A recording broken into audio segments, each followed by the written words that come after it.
Did not match. But anyway, gentlemen, let's move straight to our next conversation. It is expected that new brooms should sweep cleaner.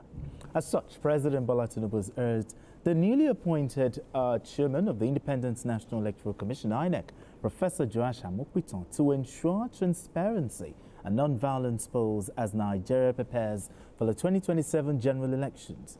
President Tinubu stressed that credible elections remain the foundation of public trust and democratic stability, urging Professor Amokwiton to uphold the integrity of the electoral process.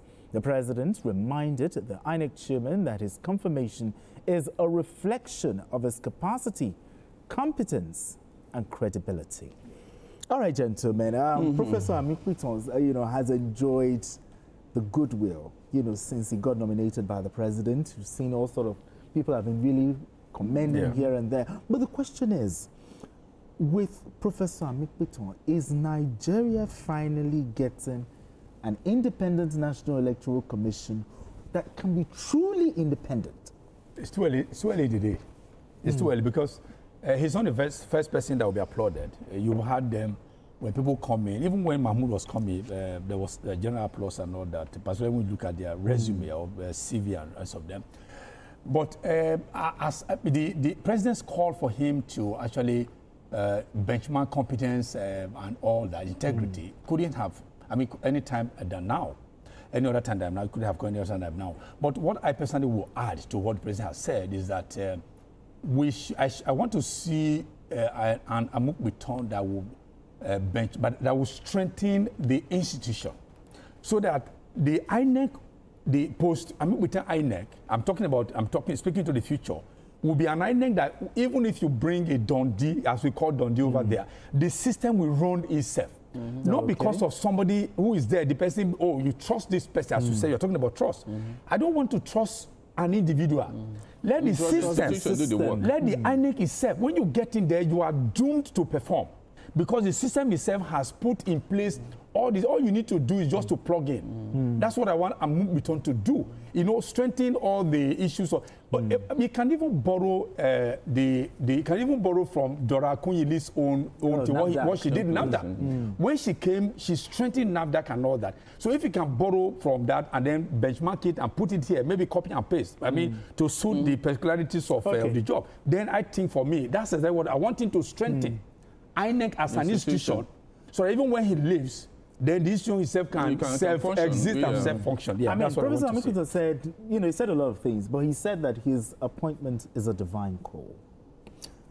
Do you trust the INEC chair to deliver free, fair, and credible election? Yes. You see, the president appointed him based on recommendation. Yeah, recommendation, that's right. Based on the fact that the guy himself has been his tutor, he has been an administrator, and he's and he's a lawyer too, So I think those things speaks for him. On the issue of trust, I don't think I can, and it's too early. Because the things the president said. Yeah, that's why I said the president has a reason for appointing him. He might have done his background check. You can't just appoint anybody as INEC chairman. Very important. So I'm sure he has done it, and being a strategic position, it determines the future of a country. INEC chairman, for instance. So you can't just pick anybody and put him on that seat. So what you can do, is to recommend. What you can do is to, pray that it brings Nigeria, it gives us credible election. Nigerians, we've gone through a lot when it comes to election. So anytime a new INEC chairman is appointed, I see the excitement. It's not that we trust the person, but we expect that being a new person, you're coming with something new to an office. Looking at his pedigree, I think he can, because no negative so far. So I think based on that, of course, I expect, that's why Nigerians are expecting, just as Chess said, we're expecting setting a template for him. Please, can you follow, if you can't, he's recommending, like you mentioned, you can borrow one or two and say, okay, let me bring something new.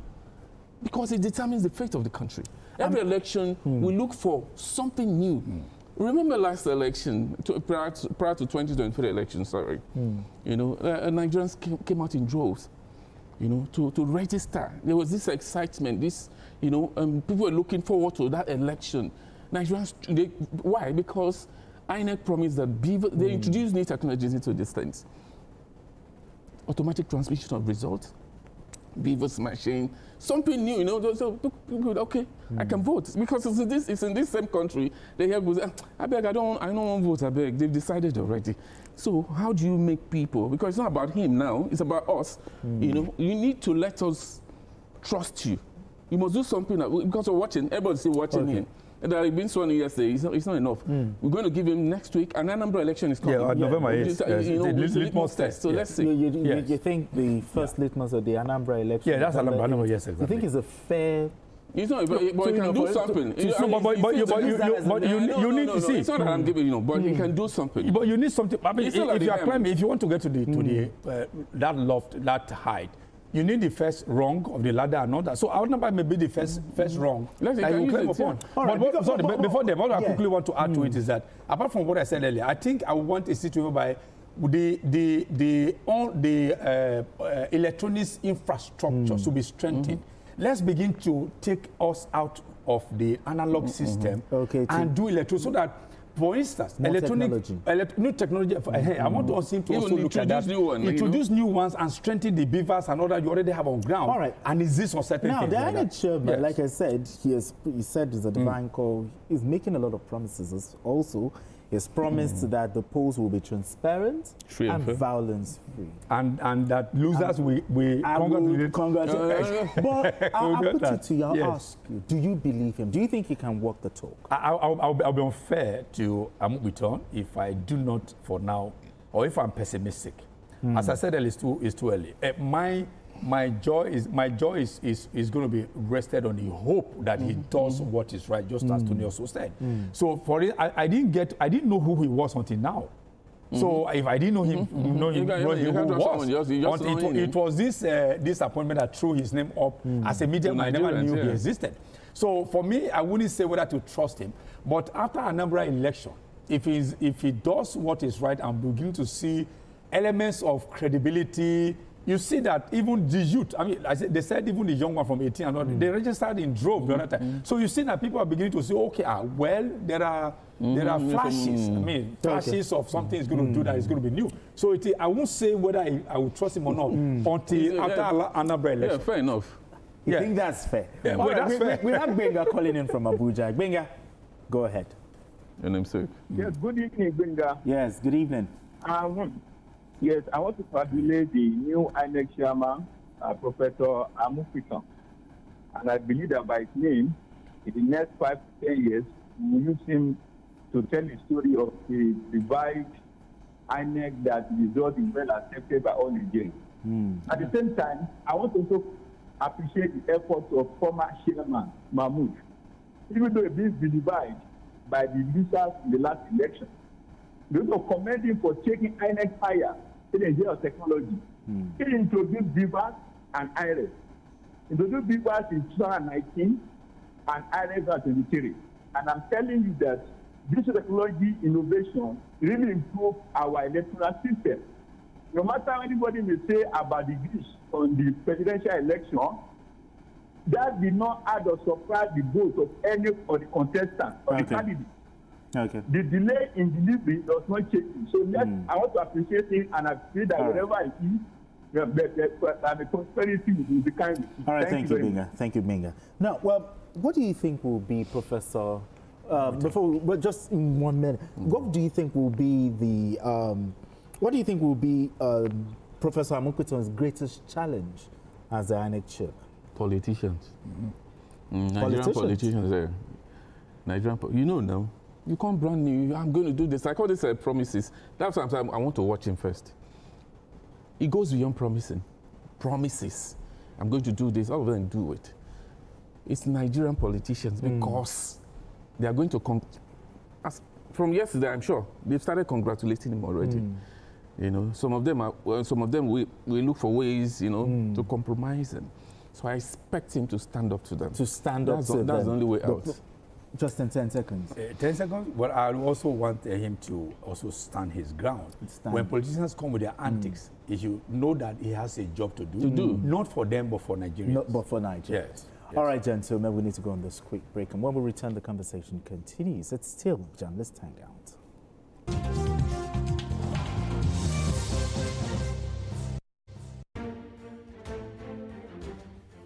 The Renewed Hope Initiative RHI presents the RHI Green Nigeria Challenge. Go green today for a greener tomorrow. This national competition is in 3 categories. The household category is a tree planting competition amongst 11 frontline states in northern Nigeria. Each participating household in Adamawa, Borno, Bauchi, Gombe, Jigawa, Kano, Katsina, Kebbi, Sokoto, Yobe, and Zamfara states will plant a minimum of 1 tree to qualify, with a video evidence of before and after the tree planting exercise. 20 million naira will be awarded to the best household. Submission deadline is 20th December 2026. Community category will see local governments, local communities, schools, and NGOs reclaim and transform degraded or abandoned areas such as dump sites, landfills, parks, and their likes into green, vibrant gardens, parks, and eco-friendly spaces. 50 million naira would be awarded to the overall best community group. Deadline for submission is 15th July 2026. State category will have all states of the Federation and the Federal Capital Territory, excluding Enugu State, have a chance to address the growing threats to environmental sustainability and cleanliness. States will be judged based on the number of trees planted on major roads and inner streets and how clean they are. 100 million naira will be awarded to the best performing state. Already, Enugu State has 100 million naira for being RHI's model green state due to its greenery and cleanliness. Video evidence must be submitted by participating states on or before 20th December 2026. All entries must be directed to RHI Office, State House, Abuja, or email rhi.greenchallenge@statehouse.gov.ng. RHI Green Nigeria Challenge. Go green today for a greener tomorrow.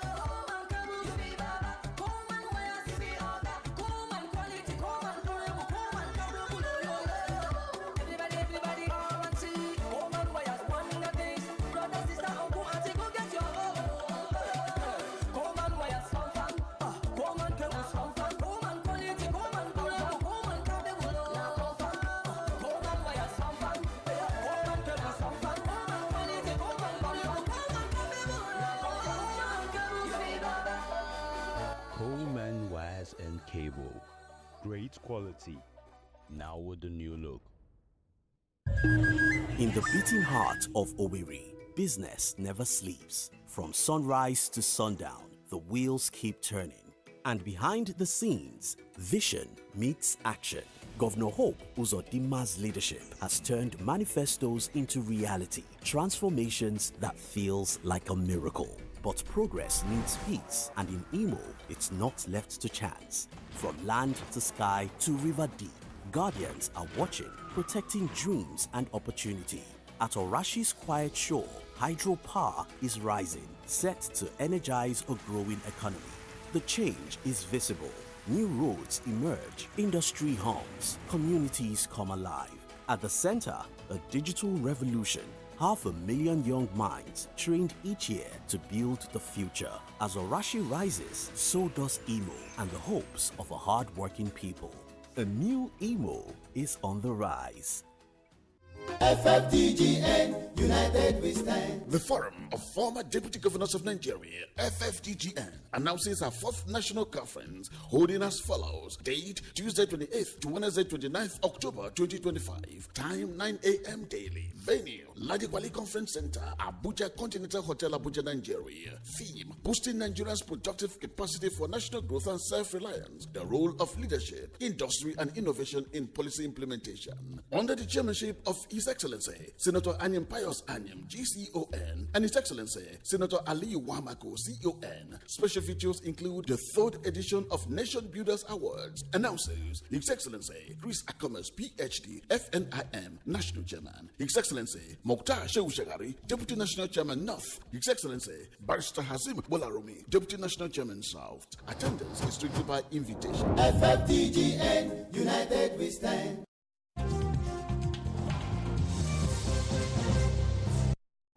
All right, if you just joined us, it's still Journalist Hangout. I still have Charles Sidel and Tony Nwaje right here with us. Okay, so before we went on that break, we were talking about INEC. We're talking about the new INEC chair and credible elections. Yes. But really, if we're to do the blame game, who should be blamed for not having credible elections?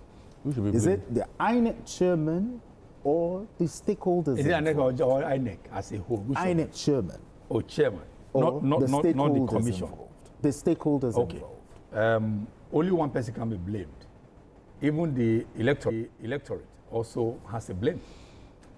Because if you insist on certain things, my vote is my vote, and then you follow it through, I mean, I have cast my vote. I want to see the result of my vote. No, you owe me that. You owe me that because you call me. It is my power, my fundamental. I mean, civil responsibility to do that. Number one, number two, the politician. I mean, by default, the politician will always want. They will do antics. That's why they are called politicians. That's why they call politician. They will do everything possible to always circumvent the system and the process. You can't take that away from them. That's why they are politicians. Okay. The politician will tell you, I have put everything in place. Even sometimes they can even boast. That's why you have to watch.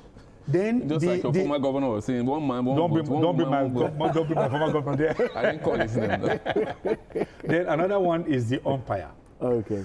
The umpire, I can liken the umpire to FIFA. Recently, we had something about South Africa circumventing the system. FIFA put its foot down. Because they feel there's somebody who was eligible. What do you do? Oh, against all of the deducted points are not out. Nobody did the needful, yeah. Did needful. So if we can liken the job of INEC to that of FIFA, let INEC on itself do a self-re-engineering, self-cleansing, and then be able to have all the. So when they talk, they can walk their talk and stand their ground, no matter whatever any compromise anybody is bringing. And they say, no, we owe Nigerians this duty. Maybe after 1993, some of us, I was doing diploma that time in Unilag, not that during Abiola's time. Even though it was an analog thing, we have not had an election that is as free and fair as it is. So Amobiton has a date with history to write his name in the Hall of Fame, so that Nigerians can indeed go to church for Thanksgiving. If that is what we do. How do you weigh in here? See, if Amobiton wants to write his name in the sands of time, 2027 general election must be free, fair, transparent, and credible. That is what he owes Nigeria. Nigerians are not asking for too much, and I don't think it's big. It's not a big request to give Nigerians credible election. Just as I said earlier, Nigerian politicians are going to come. They're going to distract him. They're going to, tell more manner of things. At times, scandals may even come. This is the time for him to build a new reputation. He has a reputation before. He must maintain it. Otherwise, it's going to be soiled. Oh, okay. All right, then. Let's move straight to our next conversation. For the main opposition, People's Democratic Party, PDP, it is still a divided house against itself. Hence, it is still a long walk